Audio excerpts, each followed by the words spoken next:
Hey hi செல்லகுட்டீஸ் எல்லாரும் எப்படி இருக்கீங்க? இந்த தாய் ஜாமாவோடைய நெக்ஸ்ட் பார்ட் போடுறதுக்கு கொஞ்சம் லேட் ஆயிடுச்சு. இதுக்கப்புறமா நியூவாக வீடியோஸ் வந்துக்கிட்டே இருக்கும். ஸோ சாரி லேட் ஃபார் டீலும். ஸோ வாங்க இப்போ நம்ம வீடியோக்குள்ளே போகலாம். ஸோ நம்ம ஹீரோயின் கிட்ட பாட்டி போயிட்டு பேசுறதுனால ஹீரோ செம்மையாக கடுப்பாயிடுறான். பாட்டி கிட்ட வந்து, பாட்டி நீங்கள் என்ன தான் நினச்சிட்ருக்கீங்க? அவளை எதுக்கு நான் கல்யாணம் பண்ணணும்? இந்த மாதிரி என் அண்ணன் செத்து இன்னும் 4-5 நாள் கூட ஆகலை. நீங்கள் என்னென்னா அவகிட்ட கல்யாணத்தை பற்றி பேசிட்டு வந்துட்டுருக்கீங்க. உங்களுக்கு கொஞ்சமாவது அறிவு இருக்கா அப்படின்னு சொல்லிட்டு நல்லா நம்ம பாட்டியை திட்டி விட்டுட்டு போயிடா. இப்போ உடனே வந்துட்டு பாட்டி வந்துட்டு ஹீரோடைய அம்மாவை பார்த்து முறைக்கிறாங்க. நீ தானே இந்த வேலையை பார்த்து விட்டதுன்னு சொல்ல, ஆமாம் அப்புறம் என் பையனை வந்துட்டு அந்த பொண்ணு கல்யாணம் பண்ணி வச்சிங்கன்னா என்ன பண்ணுறதுன்னு சொல்ல, இப்போ ஹீரோ மறுபடியும் ஹீரோயின் கிட்ட போயிட்டு கத்திட்டு இருக்கான். உனக்கு கொஞ்சமாவது அறிவு இருக்கா? என் அண்ணன் உன்னை விழுந்து விழுந்து லவ் பண்ணா. நீ என்னன்னா 4 நாள் கூட ஆகலை என் அண்ணன் இறந்து, நீ வந்து என்ன கல்யாணம் பண்ணிக்கிறேன்னு சொல்லிட்டு எங்கள் பாட்டியுடைய மனசில் வந்துட்டு விதையை போட்டு வச்சிருக்கேன்னு சொல்ல, ஹீரோயினுமே செம்ம கடுப்பாயிடுறாங்க. இப்போ இந்த விஷயத்தை நம்ம ஹீரோ வந்துட்டு மீனா கிட்ட சொல்ல, மீனாவுமே செம்ம இரிட்டேட் ஆயிடுறா. என்ன சொல்கிற? பாட்டி வந்துட்டு உனக்கும் ஹீரோயினுக்கும் கல்யாணம் நிச்சயத்தை பண்ணியிருக்காங்களா? நீ அதுக்கு ஒத்துக்கல இல்லை, நான் உன்னை எவ்வளோ லவ் பண்ணுறேன்னு சொல்ல, ஹீரோ இங்கே பாரு நீ ஒன்றும் லூஸு கிடையாது இல்லை, நான் உன்னை தான் லவ் பண்ணுறேன். ஆனால் இப்போதைக்கு நான் கல்யாணத்துக்கு ரெடியாக இல்லை, நான் ஹீரோயினை கல்யாணம் பண்ணிக்க மாட்டேன் உன்னை தான். ஆனால் இப்போ கூட நான் அதை வந்துட்டு நான் சீக்கிரமாலாம் உன்னை என்னால் கல்யாணம் பண்ணிக்க முடியாது, எனக்குன்னு ஒரு லைஃப்பில் ஒரு செட்டில்மெண்ட் ஆனதுக்கப்புறம் தான் நான் கல்யாணம் பண்ணுவேன்னு சொல்ல, மீனா வந்து இந்த விஷயத்தை அவங்க அப்பா கிட்ட சொல்லிட்டு செம்மையாக அழுதுட்டு இருக்கான். ஹீரோயினை இவ்வளோ சீக்கிரம் கல்யாணம் பண்ணலன்னா அப்புறம் பாட்டி எப்படியாவது ஹீரோயினை கல்யாணம் பண்ணி வச்சுடுவாங்க, நான் என்ன பண்ணுறதுன்னு தெரியலன்னு சொல்லிட்டு அவள் ஒரு பக்கம் அழுதுட்டு இருக்க. ஹீரோயினுடைய அண்ணன் ஸோ அவனுமே வந்து பார்த்தீங்கன்னா ஹீரோயின் படுற கஷ்டத்தை எல்லாத்தையுமே மீனாவுடைய அப்பா கிட்ட பார்த்துட்டு ஸோ எங்கெங்கேயோ காசுலாம் கேட்டு பார்க்குறான். ஆனால் அவனுக்கு எங்கேயுமே காசு கிடைக்க மாட்டேங்குது. பாவம் நம்ம ஹீரோயினும் இதெல்லாம் பார்த்துட்டு ரொம்ப வருத்தமாக இருக்காங்க. இன்னொரு பக்கம் நம்ம பாட்டி ஸோ அவங்க ஹீரோக்கும் ஹீரோயினுக்கும் எப்படியாவது கல்யாணம் பண்ணி வச்சே ஆகணும் அப்படின்னு சொல்லிட்டு ஹீரோயின் கிட்ட போயிட்டு, என் பேரை வந்து நேற்று உன்னை கத்தனானமா, தயவு செஞ்சு என்னை மன்னிச்சிடுமா, இந்த மாதிரி என்னால் தானே இது எல்லாமே, நான் தான் உன்கிட்ட வந்து இந்த டிசிஷன் எடுத்து கேட்டேன், ஆனால் என் பேரை வந்து இந்த மாதிரி சொல்லிட்டான், என்னுடைய புருஷன் வந்துட்டு மறுபடியும் பிறந்து வரணுன்றதுக்காக தான் நான் இந்த மாதிரி எல்லாம் பண்ணேன்னு சொல்ல, ஹீரோயினும் பரவாயில்ல விடுங்க பாட்டின்னு சொல்லிட்டு ஹீரோக்கும் மீனாவுக்கும் கல்யாணம் பண்ணி வைங்கன்னு சொல்ல, அந்த பொண்ணு ரொம்ப கேவலமான பொண்ணு, அந்த பொண்ணை பற்றி இன்னொரு தடவை பேசாதமா அப்படின்னு சொல்லிட்டு அங்கேருந்து பாட்டி கிளம்ப வர கரெக்டாக மீனாவுடைய அப்பா வந்துடுறாங்க. பாட்டி மீனாவுடைய அப்பாவை பார்த்துட்டு மூஞ்சி திருப்பிட்டு போகலான்னு பார்க்க, இவரா என்ன வருங்கால சம்மந்தி எப்படி இருக்கீங்கன்னு சொல்ல, பாட்டிக்கு செம்மையாக கோவம் வந்துடுது. உனக்கு எவ்வளோ தைரியம் இந்த மாதிரி என்ன சம்மந்தின்னு சொல்லி கூப்பிடுவோன்னு சொல்ல, ஆமாம் என்னுடைய வந்துட்டு பொண்ணும் உங்கள் பேரனும் லவ் பண்ணிட்டு இருக்காங்க, சீக்கிரமாக அவங்க கல்யாணம் பண்ணிப்பாங்களேன்னு சொல்ல, பாட்டிக்கு செம்ம கோவம் வந்துடுது. இங்கே பார், நான் இந்த மாதிரி வந்துட்டு ஹீரோயினை தான் என்னோட பேரனுக்கு நான் கல்யாணம் பண்ணி வைக்க போகிறேன், இந்த மாதிரி உன்னோட பொண்ணு என்றைக்குமே இந்த ஜென்மத்தில் இல்லை எந்த ஜென்மத்திலுமே சரி என் வீட்டு மருமகளாலாம் ஆகவே முடியாதுன்னு சொல்ல, மீனாவுடைய அப்பா செம காண்டாகி வந்து ஸோ மீனா வீட்டில் படுத்துக்கிட்டு இருக்கா. வந்து மீனாவை பாலாலே அடிக்கிறாங்க. அடிச்சுட்டு இந்த மாதிரி பாட்டி ஒரு விஷயத்த சொன்னாங்க, நீ என்ன தான் பண்ணிகிட்டு இருக்க, நீ உன்னோட லைஃப்பில் சீக்கிரமாக நீ வந்துட்டு ஹீரோவை கல்யாணம் பண்ணி, இல்லைன்னா அவ்வளோதான் போல இருக்கும் உனக்கு, உன்னோட லைஃபே உனக்கு இருக்காது அப்படின்னு சொல்லிட்டு மீனா கிட்ட சொல்ல, டக்குனு மீனா ஏதாவது ஒரு ஐடியா கொடுங்கப்பா அப்படின்னு சொல்ல, இந்த ஆள் செம்ம வந்துட்டு பார்த்தீங்கன்னா ஒரு மாமா வேலை பார்க்குறான். மீனா கிட்ட கொண்டு வந்து ஒரு ஒயின் பாட்டிலை கொடுத்து, இதோடைய வந்துட்டு சரக்கு வந்துட்டு ஹீரோ கூட்டி கொடுத்து எப்படியாவது ஹீரோ வந்துட்டு ஹீரோ கூட ஒன்று மணமாக இருந்துரு, சீக்கிரமாக நீ ஹீரோவும் வந்துட்டு கல்யாணம் பண்ணிப்பீங்கன்னு சொல்ல, இவளுமே அவங்க அப்பா மாமா வேலை தான் பார்க்குறான், ஆனால் அப்பங்காரனாச்சே அப்படின்னு கூட சொன்னது கூட காதில் வாங்காமல் ஹீரோவுக்கும் போயிட்டு என்ன பண்ணுறா, அந்த சரக்கு ஊற்றி கொடுத்து ஹீரோவை வந்துட்டு பார்த்தீங்கன்னா செமையாக மட்டை பண்ணி விட்டுறா. ஹீரோவும் வந்துட்டு மீனா ஊற்றி கொடுத்ததுனால நல்லா ஊற்றி குடிச்சிடறான். மீனா என்ன பண்ணுறா, ஹீரோவுடைய ட்ரெஸ் எல்லாம் அன்ட்ரெஸ் பண்ணிவிட்டு ஹீரோ கிட்ட ஒன்று மண்ணுமா இருக்கலான்னு ட்ரை பண்ணக்குள்ள கரெக்டாக அந்த இடத்துல ஏதோ ஒரு உருவம் வந்து நம்ம மீனாவை பயமுறுத்த, மீனா வந்து பார்த்தீங்கன்னா தன்னோட உசுறு தப்பிச்சா போதும்னு சொல்லிட்டு அங்கேருந்து குடுகுடுன்னு ஓடிடுறா. ஆக்சுவலி ஹீரோ மயங்கினது என்னமோ அவனோட ஆஃபீஸில், ஆனால் தூங்கி எந்திரிச்சு பார்க்குறப்ப அவன் வீட்டில் இருக்கான். ஹீரோக்கா ஒன்றும் புரியவே இல்லை. டக்குனு பாட்டிக்கிட்ட போயிட்டு, பாட்டி நான் ஆஃபீஸில் இருந்தேன், என் கூட மீனா இருந்தா, நான் எப்படி வீட்டுக்கு வந்தேன்னு சொல்ல, அதுவா இந்த மாதிரி வந்துட்டு வீட்டு வேலைக்காரனை வச்சு நான் தான் உன் ஆஃபீஸ்லேருந்து கூட்டிகிட்டு வந்தேன், நீ வந்துட்டு ஆஃபீஸில் மயங்கி கிடந்தேன்னு சொல்ல, அப்போ மீனா பாட்டின்னு சொல்ல, மீனாவை அவள் எங்கேயாவது ஓடி போயிருப்பா, நான் தான் சொன்னல அவளுக்கு மேலே லவ் எல்லாம் கிடையாது அப்படின்னு சொல்லிட்டு பாட்டி ஹீரோ கிட்ட சொல்ல, இங்கே நம்ம மீனா பயத்தில் வந்துட்டு வீட்டில் படுத்துக்கிட்டு இருக்கா. இப்போ உடனே நான் நைட்டு நடந்த விஷயத்தெல்லாம் அவங்க அப்பா கிட்ட சொல்ல, அப்பா பேயாவது பிசாசாவது அறிவு இருக்கா உனக்கு கொஞ்சமாவது, எவ்வளோ காஸ்ட்லி சரக்கு தெரியுமா, அதை உனக்காக வாங்கிட்டு வந்தால் இப்படி வேஸ்ட் பண்ணிட்டு வந்து பேயை பார்த்து பயந்துட்டுன்னு சொல்லிட்டு இங்கே வந்து படுத்துட்டு கிடப்பேன்னு சொல்லிட்டு மீனாவுடைய அப்பா நல்லா மீனாவை கட்டி விட்டுட்டு அங்கேருந்து கிளம்பிட்டாங்க. ஆக்சுவலி வந்து பார்த்திங்கன்னா நம்ம வீட்டு வேலைக்காரனை வச்சு மீனாவை வாட்ச் பண்ண சொன்னதே பாட்டி தான். இப்போ பாட்டி வேலைக்காரங்கிட்ட தேங்க்ஸ் சொல்லிட்டு இருக்காங்க. ஏன்னா பேய் மாதிரி வந்து பயமுறுத்தது அந்த வேலைக்காரன் தான். இப்போ பாட்டியும் வேலைக்காரனும் பேசிகிட்டு இருக்கதை ஹீரோடைய அம்மா கேட்டுடுறாங்க. டக்குன்னு நம்ம ஹீரோடைய அம்மா பாட்டி கிட்ட கடுப்பாய் பேச, பாட்டியா இங்கே பாரு அந்த மீனா பொண்ணுடைய பிளானை வந்துட்டு நான் எப்படியும் தோக்கடிச்சு தான் தீருவேன்னு சொல்லிட்டு மருமகிட்டே சேலஞ்ச் பண்ணிட்டு போவேன். ஹீரோ மீனாக்கு என்னாச்சுன்னு வீட்டில் போய் பார்க்க போவேன். மீனா வந்துட்டு இந்த மாதிரி நேற்று பேய் வந்துட்டு எனக்கு செம்மையாக பயமுறுத்துச்சு தெரியுமா அப்படின்னு சொல்ல, ஹீரோ புரிஞ்சுக்கிறான். கண்டிப்பாக வந்து பார்த்தீங்கன்னா இந்த பிளான் எல்லாமே போட்டது வந்துட்டு கண்டிப்பாக பாட்டியாக தான் இருக்கும். மீனாவை பயமுறுத்தி அனுப்பிச்சி வச்சுட்டு மீனாவை பற்றி நம்மக்கிட்ட தப்பாக பாட்டி சொல்லியிருக்காங்க போல இருக்குன்னு சொல்லிட்டு ஹீரோ செம்மையாக காண்டாயிடுறான். மீனாவும் அதுக்கேற்ற மாதிரி நல்லா அழுது நடிச்சிக்கிட்டு இருக்கா. இப்போ ஹீரோ போயிட்டு பாட்டியை கத்துறான். ஏன் பாட்டி இந்த மாதிரி அவளை பயமுறுத்துறீங்க, அவளுக்கு ஜுரமே வந்துருச்சுன்னு சொல்ல, இந்த மாதிரி நான் பயமுறுத்தினா அவள் ஓடிடுவாளா, நினச்சிப்பார். அவள் வந்துட்டு உன்னை லவ் பண்ணவே இல்லை, லவ் பண்ணியிருந்தானா அவள் உன்னை வந்துட்டு அங்கேருந்து காப்பாற்றி தானே கூட்டிகிட்டு போகணும். அவள் முதல்ல என்ன பண்ணா தெரியுமா, நேற்று உனக்கு நல்லா சரக்கு வந்துட்டு ஊற்றி கொடுத்து அவள் உன்கிட்ட தப்பாக நடக்க ட்ரை பண்ணா. நீ வேணா வேலைக்காரன்ட்ட கேளு, அதை வேலைக்காரன் பார்த்துட்டு வந்து என்கிட்ட சொன்னனால தான் நான் அவளை பயமுறுத்தவே சொன்னேன் அப்படின்னு சொல்லிட்டு பாட்டி அங்கேருந்து சொல்லிட்டு போயிட ஹீரோவால் இது சுத்தமாக நம்பவே முடியல. இல்லை மீனா கண்டிப்பாக இதை பண்ணியிருக்க மாட்டான்னு சொல்லிட்டு ஹீரோ ரொம்ப ஸ்ட்ராங்காக நம்பிக்கிட்டு இருக்கான். இன்னொரு பக்கம் நம்ம பாட்டி ஹீரோயின் கிட்ட போயிட்டு வந்துட்டு பேசிகிட்டு இருக்காங்க. பாட்டியும் எப்படியோ நம்ம ஹீரோயினை கல்யாணத்துக்கு சம்மதம் வாங்கிறதுக்காக வந்து பார்த்திங்கன்னா பேசுகிறாங்க. ஆனால் பாட்டியால் சுத்தமாக முடியல. இதனால நம்ம பாட்டி ஒரு பிளானை போடுறாங்க. என்னென்னா அவங்களுக்கு உடம்பு சரியாத மாதிரி நடிச்சு கொண்டு போய் ஆஃபீஸில் விட சொல்கிறாங்க. ஹீரோயினும் ஆஃபீஸில் விட்டுட்டு பாட்டி நீங்கள் பத்திரமா இருங்கன்னு சொல்ல, என் பேரை வர வரைக்கும் எனக்கு கூட இருந்து பார்த்துக்கமா, எனக்கு மயக்கப்பட்டு விழுந்துட்டுனா என்னை யாருமா பார்த்துப்பான்னு சொல்ல, ஹீரோயினுமே பாட்டி மேலே பாவம் பார்த்துட்டு ஸோ பாட்டி கூட ஆஃபீஸில் இருக்க அங்கே வந்து நம்ம ஹீரோ மறுபடியும் கத்தி விட்டுறான். என் அண்ணன் வந்துட்டு உன்னை கல்யாணம் பண்ணிக்கணும்னு நினச்சா, நீ என்ன அவன் என் அண்ணனுடைய தம்பி, நான் என்ன கல்யாணம் பண்ணி என் சொத்தை ஆளலாம் நீ நினச்சிட்டு இருக்கியா, இந்த மாதிரி நீ காசு சம்பாதிக்கிறதுக்கு வேறு ஏதாவது தப்பான தொழிலில் போயிட்டு காசு சம்பாதிக்க வேண்டியதானேன்னு சொல்ல, அதுக்கு மேலே நம்ம ஹீரோயினால் ஒன்றும் பேச முடியல. திட்டிருந்தா கூட எது திட்டிருப்பாங்க. ஆனால் இந்த மாதிரி கேரக்டர் அசிமிஷன் பண்ண உடனே ஹீரோயினுக்கு செம்ம அழுக வருது. அழுதுகிட்டே ஹீரோயின் வெளியே போவேன். இப்போ பாட்டி நடந்த விஷயத்தெல்லாம் சொல்கிறாங்க. எனக்கு உடம்பு முடியல, அதனால தான் அவள் இங்கே வந்தா, நீ அவளை ரொம்ப தப்பாக பேசிட்ட, அவகிட்ட போய் சாரி சொன்னால் தான் நான் உன்ட்ட பேசுவேன், இல்லைனா இதுக்கப்புறம் நீ பாட்டிக்கிட்ட பேசவும் கூடாது, நான் பாட்டியும் வீட்டுக்கு வரமாட்டேன், எங்கேயாவது நான் போயிட்டு தொலைஞ்சு போயிடுவேன்னு சொல்ல, அழுதுகிட்டே போன வெளியே நம்ம ஹீரோயினை பார்த்தா மீனா என்ன பண்ணுறா, பொழிச்சுன்னு நம்ம ஹீரோயின் அடிக்க, ஹீரோயின் ஏண்டியே நடிக்கிறேன்னு கேட்கறதுக்குள்ளே வந்து பார்த்திங்கன்னா மீனா 4-5 அறை விட்டுறா. பாவம் நம்ம ஹீரோயின் அடி வாங்கிட்டு அழுதுட்டு இருக்க. ஆனால் நல்ல வேலை வெளியே வந்து ஹீரோ சாரி கேட்கலான்னு வரக்குள்ள மீனாவை ஸ்டாப் பண்ணிடுறான். இப்போ மீனா வந்துட்டு பார்த்திங்கன்னா கத்து பாட்டியும் வெளியே வந்துடுறாங்க. பாட்டி வெளியே வந்து இப்படிப்பட்ட ராட்சசியா நீ லவ் பண்ணுறேன்னு சொல்லிட்டு ஹீரோயின் கிட்ட மறுபடியும் சாரி கேட்க ஹீரோயின் அங்கே வந்து அழுதுகிட்டே போயிடுறாங்க. ஹீரோயினுக்கு ஒரு மாதிரி ரொம்ப கஷ்டமாக இருக்குது. ஸோ இப்போ வந்து பார்த்திங்கன்னா ஐயோ பாட்டி முன்னாடி இப்படி ரூடாக நடந்துக்கிட்டோமேன்னு சொல்லிட்டு மீனாவும் என்ன பண்ணுறா, பாட்டிக்கிட்ட ரொம்ப நல்லவ மாதிரி பேசுகிறா. பாட்டிக்கிட்ட போயிட்டு சாரி பாட்டி, இந்த மாதிரி நானும் உங்கள் பேரனும் ரொம்ப சின்சியராக லவ் பண்ணுறோம், இந்த மாதிரி அவன் நடுவில் வந்துட்டான்னு நினச்சி தான் அந்த மாதிரி அவளை அடிச்சிட்டேன்னு சொல்ல, டக்குனு மீனா வந்துட்டு அங்கேருந்து அழுதுகிட்டு போகிற மாதிரி போவ ஹீரோவும் பின்னாடியே போகிறான். ஆனால் பாட்டி ஹீரோ வந்துட்டு மீனா பின்னாடி போகக்கூடாதுன்னு மறுபடியும் மயக்க போடுற மாதிரி நடிச்சு வந்துட்டு ஹீரோவை கூப்பிட ஹீரோ மீனாவை விட்டுட்டு குடுகுடுன்னு பாட்டிக்கிட்ட ஓடியாந்துடுறான். இப்போ வெளியே கூட ஹீரோ வரலன்னு சொல்லிட்டு மீனா செம்ம காண்டாயிடுறா. நான் இவனை கல்யாணம் பண்ணி அதுக்கப்புறம் சொத்தெல்லாம் மாண்டதுக்கப்புறமா இந்த கேள்வி நான் பாரு என்ன பண்ணுறேன்னு சொல்லிட்டு அங்கே கோவத்தில் கிளம்பி போயிட. இப்போ பாட்டியும் வந்து பார்த்தீங்கன்னா ஹீரோ கிட்ட எப்படியோ கன்வின்ஸ் பண்ணுறாங்க. அந்த பொண்ணு ரொம்ப நல்ல பொண்ணுப்பா, ஹீரோ கண்டிப்பாக மீனா உனக்கு வந்துட்டு பணத்துக்காக தான் லவ் பண்ணுறா, ஹீரோயின் அப்படி கிடையாது, அவள் ரொம்ப நல்ல பொண்ணுப்பா, கொஞ்சமாவது அவளை புரிஞ்சுக்க ட்ரை பண்ணு, நீ ஏன் அவளை எப்போ பாரு தப்பாகவே பார்க்குற அப்படின்னு சொல்ல, ஹீரோவா அவள் நல்ல பொண்ணோ கெட்ட பொண்ணோ எனக்கு அவளை சுத்தமாக கல்யாணம் பண்ணிக்க இஷ்டம் இல்லைன்னு சொல்லிட்டு மூஞ்சில் வச்ச மாதிரி சொல்லிடுறான். இன்னொரு பக்கம் இந்த மீனா வந்துட்டு போயிட்டு அவங்க அப்பா கிட்ட புலம்பியிருக்கா போல இருக்குது. அதனால மீனாவுடைய அப்பா என்ன பண்ணுறாங்க, ஹீரோயினை போயிட்டு கடத்தி கூட்டுவாங்கன்னு சொல்லிட்டு அங்கே ஆள் அனுப்பிடுறாங்க. இங்கே மீனா என்ன பண்ணுறா, ஹீரோவுடைய அம்மாவை கையில் போட்டுக்கிட்டு பாட்டிக்கிட்ட வந்து பேசி சாரி கேட்க, பாட்டி உடனே வந்துட்டு பார்த்தீங்கன்னா சாப்பிடவான்னு கூப்பிட்றாங்க. மீனாவுக்கா செம்ம ஷாக்கு, என்னடா இது பாட்டி சாப்பிட்ற கூப்பிட்றாங்கன்னு சொல்லிட்டு. ஏன்னா வந்துட்டு பாட்டியுடைய மனசில் எப்படியாவது மீனாவையும் ஹீரோவையும் பிரிச்சாகணும், அதனால இவளை வந்துட்டு ஏதாவது ஒன்று பண்ணி நம்ம வந்துட்டு பிரித்து விட்டுறணும்னு சொல்லிட்டு சாப்பிட்றதுக்காக கூப்பிட, மீனாவும் பாட்டி நம்மளை அக்செப்ட் பண்ணிட்டாங்க போல இருக்குன்னு சாப்பிட்றதுக்காக போவேன். அங்கே போனால் எல்லாரும் வந்துட்டு சாப்பிட்டுட்டு இருக்காங்க. மீனாவும் உட்காந்து சாப்பிட்றா. பாட்டி இது சாப்பாடு ரொம்ப நல்லா இருக்கேன்னு சொல்ல, அதுவா தவளைக்கறின்னு சொன்னோடனே நம்ம மீனாவுக்கு வாந்தியாக செமையாக வருது. ஏன்னா மீனாவுக்கு தவளைக்கறினா சுத்தமாக பிடிக்காது போல இருக்குது. போயிட்டு அவங்க வாந்தி எடுத்துக்கிட்டு இருக்கா. இப்போ பாட்டி இது எல்லாத்தையுமே நம்ம போட்ட பிளான் ஒர்க் அவுட் ஆகுது அப்படின்னு சொல்லிட்டு அங்கே அவங்க சந்தோஷமாக இருக்க. இங்கே வந்துட்டு பார்த்தீங்கன்னா மீனாவுடைய அப்பா ஹீரோயினை கடத்தி கூட்டு போகிற டைம் கரெக்டாக அந்த வேலைக்காரங்க இருக்காங்க இல்லையா, பாட்டி தான் இந்த வேலைக்காரனை இங்கே இருக்க வச்சுருப்பாங்க. ஏன்னா மீனாவுடைய அப்பா கண்டிப்பாக வந்து ஏதாவது தகராறு பண்ணுவான், அதனால வந்துட்டு இவனை வந்துட்டு காவலுக்கு வச்சுருக்காங்க. ஸோ இவனும் வந்துட்டு கொஞ்சம் அடியாட்கள்லாம் கூட்டிகிட்டு வர இதை பார்த்தா மீனாவுடைய அப்பா அங்கேருந்து கிளம்பிடுறாங்க. ஸோ இப்போ வந்துட்டு மீனா அங்கே வாந்தி எடுத்துகிட்டு இருக்கா. இப்போ உடனே ஹீரோ வந்துட்டு எங்கள் பாட்டி வேணும்லாம் ஒன்றும் பண்ணலப்பா அப்படின்னு சொல்ல, இல்லை எனக்கு தவளைக்கறி சுத்தமாக பிடிக்காதுன்னு சொல்ல, ஹீரோ எனக்கு தவளைக்கறினா ரொம்ப பிடிக்கும், அதனால எனக்கு சர்வ் பண்ணக்குள்ளே நீயும் அதை எடுத்து வாங்கி சாப்பிட்டா அதுக்கு பாட்டி என்ன பண்ணுவாங்கன்னு சொல்ல, ஓ உனக்கு தவளைக்கறினா பிடிக்குமா, இதுக்கப்புறம் நானுமே உனக்கு சமைச்சு கொடுக்குறேன், ஆனால் நான் சாப்பிட மட்டும் மாட்டேன் அப்படின்னு சொல்லிட்டு மறுபடியும் நடித்து ஹீரோடைய மனசில் இடம் பிடிச்சிட்டு இருக்கா.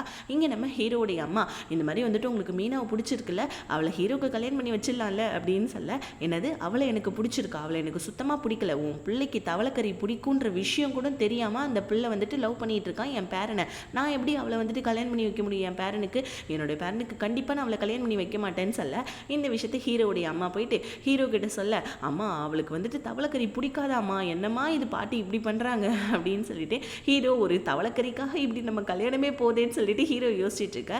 இன்னொரு பக்கம் வந்துட்டு பார்த்தீங்கன்னா மீனா அவளோட வீட்டுக்கு வந்து எப்பயும் போல கோவத்தை அவங்க அப்பா கிட்ட காமிச்சிட்டு இருக்கா.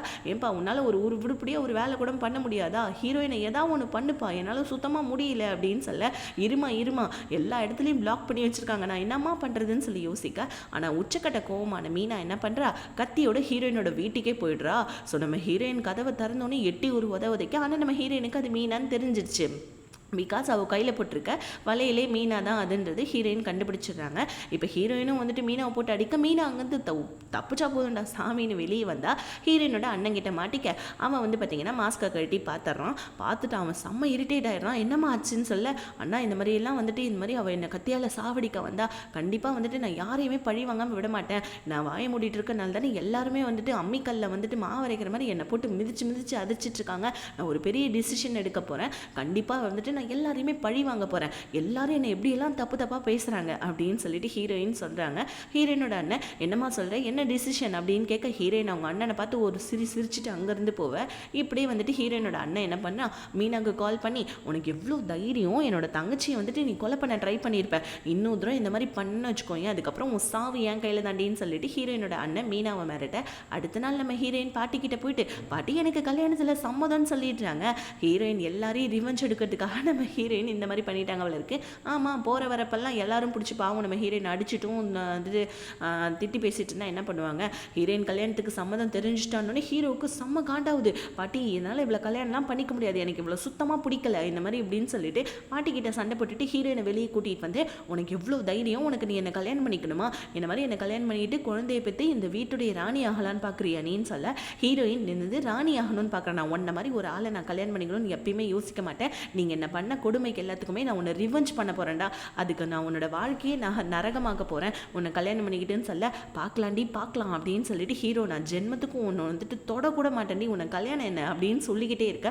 அங்கே பாட்டிக்கு ஹார்ட் அட்டாக்கே வந்துடுது. ஆக்சுவலி இப்போயுமே பாட்டி நடிச்சுட்டு தான் இருக்காங்க, ஏன்னா ஹீரோயின் கிட்டே ஹீரோ சண்டை போடுறான்னு சொல்லிட்டு.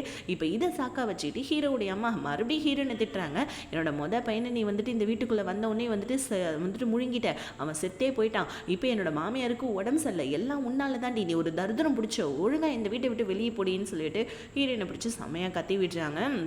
பாவம் நம்ம ஹீரோயின் என்ன பண்ணுறாங்க, அங்கேருந்து அழுதுகிட்டே கிளம்ப போவேன். இங்கே நம்ம பாட்டி ஹீரோயின் போனோடனே நல்லபடியாக அதுக்கப்புறமா வந்து பார்த்திங்கன்னா எந்திரிக்கிறாங்க. ஹீரோ வந்துட்டு பார்த்திங்கன்னா பாட்டிக்கிட்ட பேச வர, பாட்டி ஹீரோ பிடிச்சி செம்மையாக திட்டுறாங்க, அந்த பொண்ணு ரொம்ப நல்ல பொண்ணு, அவளை நீ கல்யாணம் பண்ணிக்கிறதுல உனக்கு என்ன வலிக்குது, அந்த மீனை அவன் பணத்துக்காக தான் ஆசைப்பட்டு உன் பின்னாடி தெரிஞ்சிட்ருக்கா, நல்ல பொண்ணை இப்படி ஹர்ட் பண்ணுறியப்பா அப்படின்னு சொல்லிட்டு பாட்டி வந்துட்டு ஹீரோ கிட்ட ரொம்ப சென்டிமெண்டலாக பேச ட்ரை பண்ணிட்டு இருக்காங்க. இங்கே நடந்த விஷயத்தை எல்லாத்தையுமே ஹீரோயின் அவங்க அண்ணன் கிட்ட ஷேர் பண்ண, அண்ணன்காரன் கேட்குறான், நீ ஏமா ஹீரோவை கல்யாணம் பண்ணிக்கணும், வேணாமா தயவு செஞ்சு வேணாமான்னு சொல்ல, ஹீரோயின் இல்லை எல்லாரும் போட்டு என்னை டார்ச்சர் பண்ணுறாங்க, அதுவும் இல்லாமல் நமக்கு வேறு வழியும் இல்லை, இப்போ நம்ம காசும் கொடுத்தே ஆகணும், ஸோ என்னை டார்ச்சர் பண்ணவங்க எல்லாரையுமே நான் ரிவெஞ்ச் எடுத்தாகணும், நான் கண்டிப்பாக ஹீரோவை கல்யாணம் பண்ணிப்பேன்னு சொல்லிட்டு ஹீரோயின் அவங்க அண்ணன் கிட்ட சொல்லிட்டு போவேன். இங்கே நம்ம பாட்டி சென்டிமெண்டலாக பேசி எதுவும் ஒர்க் ஆகலன்னு தெரிஞ்சுட்டு நான் வந்துட்டு சூசைட் பண்ணிக்க ட்ரை பண்ண போகிறேன்னு சொல்லிட்டு ஜன்னல்லேருந்து கீழே குதிக்க ட்ரை பண்ணுறாங்க. ஆனால் நல்ல வேலையாக நம்ம ஹீரோடைய அம்மா வந்து தடுத்துறாங்க. ஆக்சுவலி அவங்க வரதை பார்த்து தான் இவங்க குதிக்க ட்ரை பண்ணியிருப்பாங்க. இப்போ பாட்டி அழுதுகிட்டே, நான் என்ன வந்துட்டு எதுக்கு உயிரோடு இருக்கணும், என் புருஷன் போன இடத்துக்கே நானும் போயிடுறேன், நீங்களாம் சந்தோஷமா இருங்க அப்படி இப்படின்னு சொல்ல, ஹீரோ ஓடி வந்து, பாட்டி என்ன பாட்டி பண்றீங்க, இப்போ என்ன நான் அவளை கல்யாணம் பண்ணிக்கணும் அவ்வளவுதானே, பண்ணி தொலைகிறேன் பாட்டி, ஆனால் எனக்கு ஒரே ஒரு கண்டிஷன் இருக்குன்னு சொல்லிட்டு ஹீரோ சொல்லிட்டு இருக்கான். அப்படியே அந்த சீன் கட் ஆகுது. பாட்டி ரொம்ப சந்தோஷமா ஹீரோனுக்கு கால் பண்ணி, இந்த மாதிரி என் பேரன் கல்யாணத்துக்கு ஒத்துக்கிட்டாமா அப்படின்னு சொல்ல, ஆனால் இது நம்ம ஹீரோடைய அம்மாவுக்கு சுத்தமாக பிடிக்கவே இல்லை. அவங்க எப்படியாவது இந்த கல்யாணத்தை ஸ்டாப் பண்ணணும்னு சொல்லிட்டு ஹீரோயினை போயிட்டு டேரெக்டாக போய் பார்க்குறாங்க. உனக்கு என்னடி வேணும் இப்போ பிரச்சனை, என்னோட குடும்பத்துக்குள்ளே நீ வந்து நாசப்படுத்தணுமா அப்படின்னு சொல்லிட்டு ஹீரோயினை பிடிச்சி செம்மையாக கத்துறாங்க. நம்ம ஹீரோயினா, நீ என்ன வேணாலும் சொல்லு அப்படின்னு சொல்லிட்டு நல்லா சிரிச்சுக்கிட்டே நின்றுட்டு இருக்கா. இந்த பிளாங்க் செக் உனக்கு எவ்வளோ காசு வேணுமோ வந்துட்டு எடுத்துக்கோ அப்படின்னு சொல்லிட்டு ஹீரோயின் கிட்ட கொடுக்க, ஹீரோயின் அந்த பிளாங்க் செக்கை வாங்கிட்டு, உங்களுக்கு ஞாபகம் இருக்கா, நான் உங்கள் பையன் இறந்தோடனே நான் உங்ககிட்ட வந்துட்டு கடன் வாங்க தான் வந்தேன். ஆக்சுவலி இந்த மாதிரி எனக்கு ஒரு கடன் இருக்குது, கொஞ்சம் எனக்கு காசு கொடுங்க, நான் வட்டி கூட கொடுத்துறேன்னு சொல்லிட்டு. ஆனால் நீங்கள் என்னை எப்படி அடித்து அனுப்புனீங்க, அதுவும் இல்லாமல் உங்கள் பையன் என்னை எப்படி எல்லாம் பேசினா, கண்டிப்பாக வந்துட்டு சொல்கிறேன், நான் உங்கள் பையனை கல்யாணம் பண்ணிப்பேன், உங்கள் வீட்டுக்கு ஒரு க்யூட்டான மருமக வரப்போறா, போய் கல்யாண வேலையை பாருங்கன்னு சொல்ல ஹீரோடைய அம்மா அங்கே செம்ம டென்ஷன் ஆகுறாங்க. உனக்கு எவ்வளோ தைரியம்னு சொல்ல, ஆமாம் இந்த மாதிரி எனக்கு காசுலாம் எதுவும் தேவையில்லை, எனக்கு ஆல்ரெடி பாட்டி காசு கொடுத்துட்டாங்க அப்படின்னு சொல்கிறாங்க. ஏன்னா இவங்க இப்படி பண்ணுவாங்க, ஹீரோயினை விலைக்கு வாங்க ட்ரை பண்ணுவாங்கன்னு பாட்டி ஆல்ரெடி வந்துட்டு பார்த்தீங்கன்னா கடனுக்கான காசை நம்ம ஹீரோயின்கிட்ட கொடுத்துட்டாங்க போல இருக்கு. இப்போ அந்த வீட்டில் இருக்க வேலைக்கார பொண்ணு பாட்டிக்கு வீடியோ கால் பண்ணி இப்போ இவங்க 2 பேருமே, அதாவது வருங்கால மாமியாரும் வருங்கால மருமகளும் சண்டை போட்டுட்டு இருக்கதை காமிக்க பாட்டி செம்மையாக குஷி ஆயிட்டாங்க. என்னோட மருமகளை திருத்தறதுக்கு இந்த பொண்ணு தான் லாய்க்குன்னு சொல்லிட்டு பாட்டி ரொம்ப ஹாப்பியாவ. இன்னொரு பக்கம் நம்ம ஹீரோ என்னமோ வந்துட்டு அந்த மீனா பொண்ணு உண்மையாகவே லவ் பண்ணுறான்னு நினச்சிக்கிட்டு ஹீரோ ஐயோ என்னோட காதலிக்கிட்ட நான் எப்படி என்னோட கல்யாணத்தை பற்றி சொல்லுவேன்னு சொல்லிட்டு பாவம் உட்காந்து அவன் அங்கே ஃபீல் பண்ணிட்டு இருக்கான். இப்போ டக்குன்னு அங்கே மீனா வந்தோடனே மீனா கிட்டே இந்த மாதிரி பாட்டி ஏற்பாடு பண்ணிட்டாங்கன்னு சொல்ல மீனா செம்மையாக காண்டாவரா, என்னடா சொல்கிற, என்ன லவ் பண்ணிட்டு நீ எப்போ அவளை கல்யாணம் பண்ணுவேன்னு சொல்ல ஹீரோ இங்கேப்பா நான் அவளை கல்யாணம் பண்ணாலும் எனக்குன்னு வந்துட்டு ஒரு கண்டிஷன் இருக்குன்னு சொல்லிட்டு ஏதோ ஒன்று மீனா கிட்ட சொல்ல, மீனா இந்த கண்டிஷன்லாம் வந்துட்டு முடியாது, கண்டிப்பாக உங்கள் பாட்டி எப்படியாவது வந்துட்டு ஒன்று ஹீரோயினுக்கு கல்யாணம் பண்ணி வைக்கிற வரைக்கும் வந்துட்டாங்க, கண்டிப்பாக இதுக்கப்புறம் நீ அவள் குடும்பம் தான் நடத்துவேன்னு சொல்ல ஹீரோ நான் அவளை டிவோர்ஸ் பண்ணிடுவேண்டின்னு சொல்ல. ஆனால் மீனா அங்கேருந்து செம்ம கோவத்தில் போயிடுறா. ஏன்னா ஹீரோ ஏதோ ஒரு வந்துட்டு பிளான் வச்சுருக்கான் போல இருக்குது. ஆக்சுவலி வந்து பார்த்தீங்கன்னா நம்ம ஹீரோயினை வீட்டுக்கு கூப்பிட்டுருக்கான். இன்னொரு பக்கம் மீனா உட்காந்து செமையாக அழுதுட்டு இருக்கா. பாருங்களேன் காஜல் மஸ்காரா எல்லாம் அந்த கண்ணு தண்ணியில் வெளியே வருது. ஆக்சுவலி இவ வந்துட்டு ஹீரோ கல்யாணம் பண்ணிக்க முடியலன்னு அழுவல, ஹீரோ கல்யாணம் பண்ணிட்டு பணக்காரி ஆக முடியலன்னு தான் அழுவுறா. ஹீரோவுடைய கண்டிஷன் என்னன்னா ஹீரோயின் வந்துட்டு பார்த்தீங்கன்னா 3 மாதத்தில் ப்ரெக்னென்ட் ஆகணும், அப்படி 3 மாதத்துக்குள்ளே ப்ரெக்னென்ட் ஆகலைன்னா டிவோர்ஸ் கொடுத்தணும்னு சொல்ல ஹீரோயின் சப்போஸ் நான் ப்ரெக்னென்ட் ஆகிட்டா அப்படின்னு சொல்ல குழந்தையை பெற்று கொடுத்துட்டு நீ குழந்தையை கொடுத்துட்டு போயிடணும்னு சொல்ல ஹீரோயின் ஓகே டன் அப்படின்னு சொல்லிடுறாங்க. இப்போ நம்ம ஹீரோயின் வெளியே வந்து அந்த கான்ட்ராக்ட் பேப்பரை பார்த்துட்டு செம்மையாக காண்டாகி நின்றுட்டு இருக்க. ஹீரோ வெளியே வந்து இந்த மாதிரி நீ எல்லாம் ஒரு அம்மாவா, அதாவது வருங்கால அம்மாவா, குழந்தையை பெற்று கொடுத்துட்டு நான் போயிடுன்னு சொன்னால் போயிடுவியான்னு சொல்ல குழந்தையை கொடுத்துட்டு நீயே எனக்கு டிவோர்ஸ் கொடுக்குறேன்னு சொல்லக்குள்ள குழந்தையை கொடுத்துட்டு நான் டிவோர்ஸ் கொடுக்குறேன்னு சொல்கிறதுல என்னடா தப்பு இருக்குது, போடா வெண்ண அப்படின்னு சொல்லிட்டு அங்கேருந்து நம்ம ஹீரோயின் வந்துட்டு பார்த்தீங்கன்னா நம்ம ஹீரோ செம்ம காண்டாக்கிட்டு வீட்டுக்கு வந்துடுறாங்க. ஆனால் இந்த விஷயம் நம்ம ஹீரோயினுக்கு செம்மையாக உறுத்துது. பட் இருந்தாலும் நம்ம ஹீரோயின் வந்துட்டு பார்த்தீங்கன்னா வீட்டுக்கு வந்து சோகமாக அவங்க ஃப்ரெண்டு கிட்ட சொல்லிட்டு இருக்காங்க. ஃப்ரெண்டுக்காரி இந்த கல்யாணம் உனக்கு தேவைதானே அப்படின்னு சொல்லி கேட்க பாட்டி எனக்கு நிறைய ஹெல்ப் பண்ணியிருக்காங்க, அது மட்டும் இல்லாமல் அந்த வீட்டில் இருக்கவங்க எல்லாரும் என்னை ரொம்ப வந்துட்டு டார்ச்சர் பண்ணியிருக்காங்க, என்னை அடிச்சிருக்காங்க, கண்டிப்பாக இது எல்லாத்துக்கும் நான் ரிவெஞ்ச் எடுக்கணும்னா நான் ஹீரோவை கல்யாணம் பண்ணியே தான் ஆவேன், 3 மாதத்துக்குள்ளே நான் ப்ரெக்னென்ட் ஆகி குழந்தைய பெற்றுருவேன் கண்டிப்பாக அப்படின்னு சொல்லிட்டு ஹீரோயின் அவங்க ஃப்ரெண்டு கிட்ட சொல்லி அழுதுட்டு இருக்க. இப்போ மீனாவுக்கு ஹீரோவுடைய அம்மா கால் பண்ணி இந்த மாதிரி இந்த கல்யாணத்தை ஸ்டாப் பண்ணணும்னா ஒரே ஒரு வழி தான் இருக்குது, ஹீரோயினோட காலில் போயிட்டு விழுந்துருமா, அவளும் ஒரு பெண் தானே, கண்டிப்பாக ஒரு பெண்ணோட மனசு ஒரு பெண்ணுக்கு தானே தெரியும், நீ போயிட்டு ஹீரோவை நான் அவ்வளோ லவ் பண்ணுறேன் இவ்வளோ லவ் பண்ணுறேன் ஹீரோவை விட்டுருன்னு சொல்லிட்டு நீ கேளுமா, அவள் கண்டிப்பாக கல்யாணத்தை ஸ்டாப் பண்ணிடுவான்னு சொல்ல ஆக்சுவலி இவளுக்கா ஈகோ பிரச்சனை, நான் போயிட்டு அவள் காலில் விழணுமா, என்னாலாம் முடியாதுன்னு சொல்லிட்டு அவள் ஃபோனை கட் பண்ணிடுறா. இதை கேட்ட ஹீரோடைய அம்மாவுக்கு ஹார்ட் அட்டாக்கே வந்துடுது. இப்போ இதெல்லாம் பேசிகிட்டு இருக்க நம்ம ஹீரோடைய அம்மாவுடைய பேச்சை பாட்டி கேட்டுறாங்க. பாட்டி வந்து செம்மையாக கடுப்பாயி நீ எல்லாம் ஒரு அம்மாவா, பையனுக்கு கல்யாணம் நடக்க போது நீ என்ன பிளான் பண்ணி கல்யாணத்தை நிறுத்த ட்ரை பண்ணுறியான்னு சொல்லிட்டு பாட்டி அங்கேருந்து காரி துப்பிட்டு போவேன். இருந்தாலும் அந்த துப்பை எல்லாத்தையுமே தொடச்சிக்கிட்டு ஹீரோ கிட்ட போயிட்டு நீ ஹீரோயினை கல்யாணம் பண்ணிக்காதப்பா, மீனாவும் கல்யாணம் பண்ணிக்கப்பான்னு சொல்ல ஹீரோவும் ஐயோ அம்மா நீங்களே பார்த்தீங்களா பாட்டி என்ன பண்ணிட்டு இருக்காங்கன்னு சொல்லிட்டு நான் என்ன பண்ணட்டும் அப்படின்னு சொல்லிட்டு ஹீரோவும் வந்து பார்த்தீங்கன்னா அவங்க அம்மா கிட்ட சொல்லிடுறான். இப்போ வேறு வழியே இல்லை. இப்போ நம்ம ஹீரோ வந்து பார்த்திங்கன்னா ஹீரோயினும் ஆஃபீஸ்க்கு கூப்பிட்டு விடுறான். ஹீரோயின் எதுக்கு என்னை கூப்பிட்டு விட்டேன்னு சொல்ல ஹீரோ எனக்கு இந்த கல்யாணத்தை வந்துட்டு சிம்பிளாக நடத்தணும்னு தான் ஆசை, ஏன்னா நான் உன்னை கல்யாணம் பண்ணிக்கிறதே ஒரு ஃபேக் மேரேஜ், அது வந்துட்டு யாருக்குமே தெரியாமல் தான் நடக்கணும்னு நினைக்கிறேன், அதனால வந்துட்டு இந்த பத்திரிக்கைக்கெல்லாம் அடிக்கக்கூடாதுன்னு சொல்ல ஹீரோயின் அதையே என்கிட்ட சொல்கிற போயிட்டு பாட்டிக்கிட்ட சொல்லுன்னு சொல்ல நீ சொன்னால் தான் பாட்டி கேட்பாங்க போயிட்டு சொல்லு போ அப்படின்னு சொல்ல ஹீரோயினும் பாட்டி கால் பண்ணி பாட்டி கல்யாணம் செம்ம கிராண்டாக வேணும் பத்திரிக்கைலாம் அடிக்கணும் அப்படின்னு சொல்லிட்டு ஏன்னா ஹீரோ இப்படி நடத்தணும்னு ட்ரை பண்ணுறான், ஹீரோயினா கல்யாணத்தை செம்ம கிராண்டாக ட்ரை பண்ணணும்னு சொல்லிட்டு பாட்டிக்கிட்ட இந்த மாதிரி சொல்லிடுறாங்க. இதனால நம்ம பாட்டி உட்காந்து பத்திரிக்கைக்கான டிசைன்லாம் பார்த்துட்ருக்காங்க. இப்போ ஹீரோவா பாட்டி கல்யாணத்தை ரொம்ப சிம்பிளாக வச்சுக்கலாம் பாட்டி, வெறும் வந்துட்டு நம்ம வீட்டு ஆளுங்க மட்டுமே போதும் பாட்டின்னு சொல்ல நீங்கள் வேற இந்த வீட்டில் நடக்க போகிற முதல் விசேஷம் பாரு, திருவிழா மாதிரி பாட்டி இந்த கல்யாணத்தை நடத்துவேன்னு சொல்ல ஹீரோவுக்கு செம காண்டாவது. அடியே உன்ட்ட நான் சொன்னா நீ இந்த மாதிரி பண்ணிட்டியான்னு சொல்லிட்டு ஹீரோவுக்கு செம்ம டென்ஷன் ஆயிடுறான். அடுத்த நாளே பத்திரிக்கையில் ஃபோட்டோ போடுறதுக்காக ஒரு ப்ரீ வெட்டிங் ஷூட் ஒன்று நடக்குது. அந்த ஷூட்டில் நம்ம ஹீரோயின் சிரிச்சுக்கிட்டே வந்துட்டு பார்த்தீங்கன்னா போஸ்ட் கொடுக்குறாங்க. பாட்டிக்கு ரொம்ப ஹாப்பியாக இருக்கு. ஆனால் ஹீரோவா மூஞ்ச உம்முன்னு வச்சுக்கிட்டு போஸ்ட் கொடுத்துட்ருக்கான். இதை பார்த்து நம்ம பாட்டி டேய் கொஞ்சமாவது சிரியேண்டான்னு சொல்ல ஹீரோ பாருங்களேன் வேண்டா வெறுப்பா சிரிச்சிட்டு இருக்கான். ஆனால் பாட்டிக்கு ரொம்ப கஷ்டமாக இருக்குது. இப்போ வந்து ஹீரோயினோட ஃப்ரெண்டு ஏண்டி இந்த மாதிரி நீ இவ்வளோ இப்போ வரைக்கும் ஒன்றும் பிரச்சனை இல்லை, நீ மறுபடியும் கல்யாணம் பண்ணி தான் ஆகணுமா, பாட்டி தான் உனக்கு காசு கொடுத்துட்டாங்களேன்னு சொல்ல காசு கொடுத்துட்டாங்கன்றதுக்காக நான் அந்த காசை திரும்ப கொடுத்து ஏமாத்த நான் பாட்டியை விரும்பலை, பாட்டி நினச்ச மாதிரியே வந்துட்டு நான் கண்டிப்பாக ஹீரோவை கல்யாணம் பண்ணி பண்ணேன்னு சொல்கிறேன் அவங்க ஃப்ரெண்டுக்கிட்ட சொல்ல. இங்கே நம்ம ஹீரோ பாட்டிக்கிட்ட வந்து டே இந்த மாதிரி நீ பண்ணால் எப்படா சொல்கிறா, பத்திரிக்கையில் போடுறதுக்கு ஒரு ஃபோட்டோ வேணும், கொஞ்சமாவது சிரியேண்டான்னு சொல்ல நான் சிரித்து என்ன பண்ண போகிறேன், அதான் வந்துட்டு இந்த அவ சிரிக்கிறாள் அவ சிரிச்சா மட்டும் பத்தாதா அப்படின்னு சொல்லிட்டு சொல்ல பாட்டி வந்துட்டு பின்னாடி திரும்பி நம்ம ஹீரோனை பார்த்து பாருமா இவன் சிரிக்கவே மாட்டேன்றான், ஒரு ஃபோட்டோவே நல்லா வந்துட்டு கிடைக்க மாட்டேங்குதுன்னு சொல்ல ஹீரோ அங்கே வந்து கடுப்பாய் திட்டிட்டு பாட்டியை கிளம்பிடுறான். இதனால நம்ம ஹீரோயின் காண்டாயிடுறாங்க. இப்போ என்ன பாட்டி அவன் சிரிச்சுக்கிட்டே வந்துட்டு ஃபோட்டோக்கும் வந்துட்டு போஸ்ட் கொடுக்கணும் அவ்வளோதானே, என்கிட்ட இதை சொல்லிட்டீங்களே, நீங்கள் சொல்லி நான் எப்படி இதை பண்ணாமல் இருப்பேன், கண்டிப்பாக பாருங்கள் ஹீரோ சிரிச்சுக்கிட்டே ஃபோட்டோ வந்துட்டு கொடுப்பான், நீங்கள் அதை இன்விடேஷனில் போடுங்க ஓகேவா, நீங்கள் கவலையே படாதீங்கன்னு சொல்லிட்டு ஹீரோயின் இப்போ தான் ரிவெஞ்ச் மோடுக்கு ஸ்டார்ட் ஆகுறாங்க. இப்படி இந்த பாட்டு இதோட முடியுது. நாளைக்கு காலைல வந்துட்டு நெக்ஸ்ட் பார்ட் வரும். மறக்காமல் வீடியோ பார்த்து என்ஜாய் பண்ணுங்கள். அண்ட் நம்மளுடைய மற்ற சேனல்ஸ் எல்லாமே இதுக்கப்புறமா ஆக்டிவாக இருக்க போது, நியூ ட்ராமாஸ் வரப்போது பார்த்து என்ஜாய் பண்ணுங்கள். பாய் பாய்.